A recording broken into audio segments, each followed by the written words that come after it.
নমস্কার, দেখছেন খবরের দিনরাত্রি। আপনাদের সঙ্গে রয়েছে আমি শুভাঙ্গী।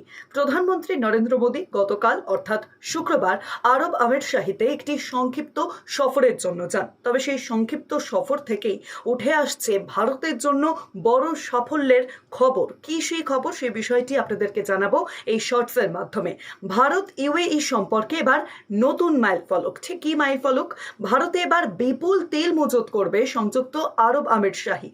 বিপুল তেলের সংখ্যাটা যদি শোনেন তাহলে চমকে যেতে পারেন আপনারাও। প্রায় 3 কোটি ব্যারেল তেল ভারতে মজুত রাখবে এবার ইউএই। মোদির ইউএই সফরে স্বাক্ষরিত হয়েছে এই চুক্তি। ভারতের বিদেশ মন্ত্রকের মতে এই পদক্ষেপ দেশের জ্বালানি নিরাপত্তাকে আরও শক্তিশালী করবে। একদিকে যখন আমরা জানি যে পশ্চিম এশিয়ায় যে যুদ্ধ পরিস্থিতি, যার জেরে জ্বালানি সংকট দেখা দিচ্ছে, ইতিমধ্যেই আমরা দেখছি যে ভারতের বাজারে গতকালই অর্থাৎ শুক্রবার পেট্রোল ডিজেলের দাম বেড়েছে। সেই আবহে আরব আমিরশাহিতে গতকাল প্রধানমন্ত্রীর এই সংক্ষিপ্ত যে যাত্রা, যে সংক্ষিপ্ত সফর, সেই সফর থেকে বড় চুক্তির খবর সামনে আসছে। 3 কোটি ব্যারেল তেল এবার ভারতে মজুত করতে চলেছে ইউএই। এই খবর ইতিমধ্যেই সামনে আসছে এবং যা অত্যন্ত ভারতের জন্য সুখবর। এরকম বিভিন্ন খবরের জন্য নজর রাখুন খবরের দিন রাত্রিতে।